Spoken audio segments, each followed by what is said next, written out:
Well, let's start with the basics. My name is Mr. Chrisman, but if you prefer, you can call me Mr. C.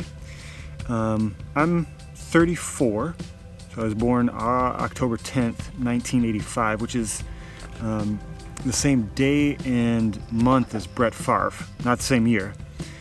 More on that later. I currently live in Northfield, Minnesota, with my wife and my 6-year-old son. We spent all summer together. And distance learning. It was a really good time, a lot of great bonding time. I have 2 older brothers that are quite a bit older than I am, and then I have a younger sister who's just a little bit younger than I am.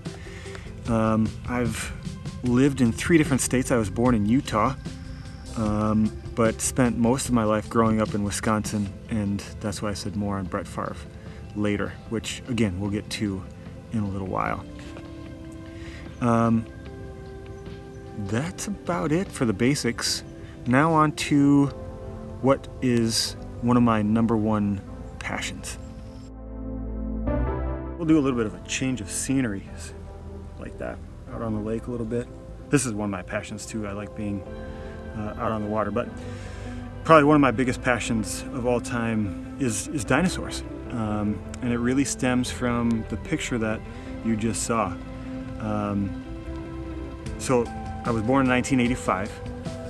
So in 1993, the very first and, in my opinion, best Jurassic Park movie came out, and my older brother, who's 10 years older than I am, knew how much I liked dinosaurs, or thought it would be interesting for me to go. I guess I should take that back.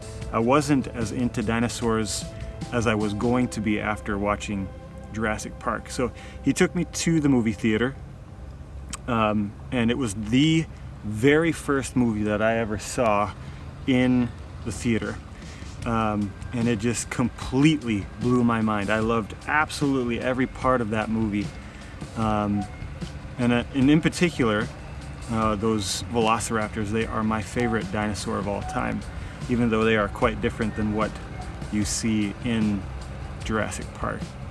And that passion drove me to going to the University of Wisconsin-Madison to get my undergrad degree in geology. In order to be a paleontologist, you have to either study biology or geology. So I picked geology, and while I was there, they had a really cool geology museum just right on campus, and we were able to, as students, give tours to school-age kids. And I had a blast talking to kids about the Earth, dinosaurs, and it really also got me into teaching a little bit as well. Part of my academic career in Madison, we had the opportunity to go out to Wyoming and dig up dinosaurs. So, as a 17, 18-year-old kid who grew up loving Jurassic Park, it was kind of a dream come true to go and actually get your hands physically on dinosaur bones, some of the biggest living organisms that ever walked the earth. So it blew my mind, was a ton of fun, and that passion has stayed with me, even to the fact where I can share that with you guys.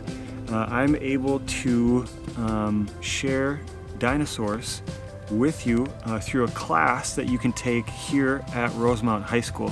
It's called Dinosaur Paleontology and Field Experience. So I take you through the 100 or so million years of dinosaur evolution. We go outside and dig up dinosaur bones that are out up on the hill. And it's just one of those things that's always inspired me. It's always made me think about how old the earth is and how life is so different. And I absolutely love how important dinosaurs are to our Earth's history, but also to what we're dealing with now in terms of climate change. Dinosaurs were able to survive many different climate change events, and we can learn a lot from what they evolved or adapted in order to survive for millions and millions of years, something that humans are in jeopardy of doing right now. All right, let's change scenery and do something a little bit different. You're probably thinking, man, my science teacher is such a nerd, which, I mean, is probably a good thing for you, but nerds, I mean, they have a reputation. In my opinion, it's always good to be a nerd. Nerd it up as much as you need to, because nerds make the world go around. But at the same time, I don't want you to think that's all I am as a nerd, so I'm going to show you a couple of other things I can do. We're going to start with something simple like running. So I know not overly exciting running. I mean, anybody can do that, but I've been able to run marathons. My fastest marathon is 3 hours and 11 minutes. So you're running 26 miles in that amount of time. Each mile then is about 7 minutes and 15 seconds. So think about that before you say running isn't a sport. Let's try something else. What about football?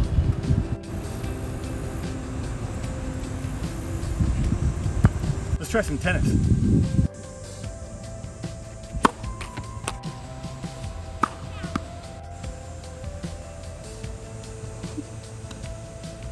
The world's most popular sport, soccer. Oh, I'm terrible at soccer.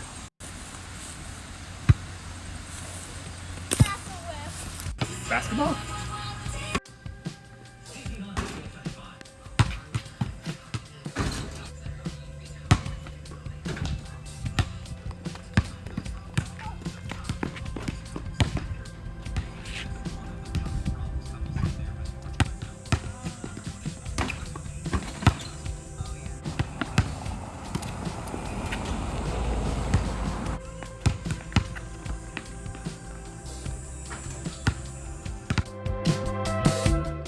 So really, my second passion is learning. You might be thinking, really, learning? But learning is important to me. And it's important because I get a lot out of it. I've always liked school, mainly the learning part. You know, diving into a topic and trying to understand as much as I could about it, whatever the topic was, from, you know, I really like ancient Egypt and mythology and Rome and all that kind of stuff. I really dove into that at one point. Obviously dinosaurs and stuff like that, but I like to learn. I think that's kind of how I wrap my mind around school and being a teacher is, you know, I'm not the only one who's learning in my classroom. And I hope throughout this process of learning with me this year, you understand that as well, that I'm as much of a learner as you are in the classroom. And I want to be a part of your process and your learning and your journey. And I want to learn from you as well. As far as, you know, things that I'm learning about, I'm always learning new tricks or new ways to learn so that I can help you guys learn better. I've been doing some research about velociraptors, you know, my favorite dinosaur. I've been learning things that are pretty interesting, that we're able to take a fossil skull of a velociraptor, put it into a machine and kind of do like a CAT scan on the inside of that skull and reconstruct their brain and take a look at their anatomy and try to figure out what kind of behaviors these guys had, you know, from hearing to vision to vocalization, and that whole thing is pretty cool to me. The idea that velociraptors might have talked to each other, similar to what, you know, birds do today. And you know, I think that's why I like science so much, is that I can continuously learn. It's not a static topic. Scientific research is happening all the time, and it allows us to kind of deepen our understanding or try to understand the world around us. So learning is one of those really important things to me. So I'm going to leave you with some goals that I have. Some of them involve you. One of my long-term goals is to do brand new research on a dinosaur and be able to publish that. Give back to the academic community a little bit based on all of the stuff that other scientists have done for me in terms of my understanding. A personal goal that I have, and this is extremely long-term, is to be the best possible dad that I can be to my son. He's 6, and I want him to grow up to be a kind, strong person. So it's going to be something that, my relationship with him is going to ebb and flow, and hopefully I can lead him down the right path and give him the tools to make the right choices. But that's very important to me. And then a goal that I have for this year is to help each and every single one of you on your academic journey this year, to help you reach your goals, whatever they are. If they're academic, if they're personal goals, or athletic, or whatever your goals are.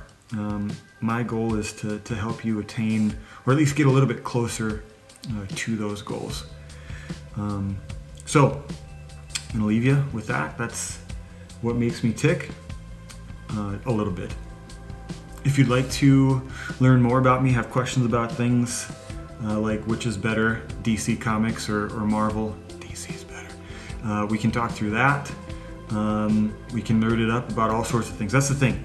You can be a nerd about anything, from science to math to sports to Star Wars, which is better than Star Trek, to anything. So we can talk through that stuff. If you have questions, just send me a message or talk to me, hopefully in person, and I'll see you around.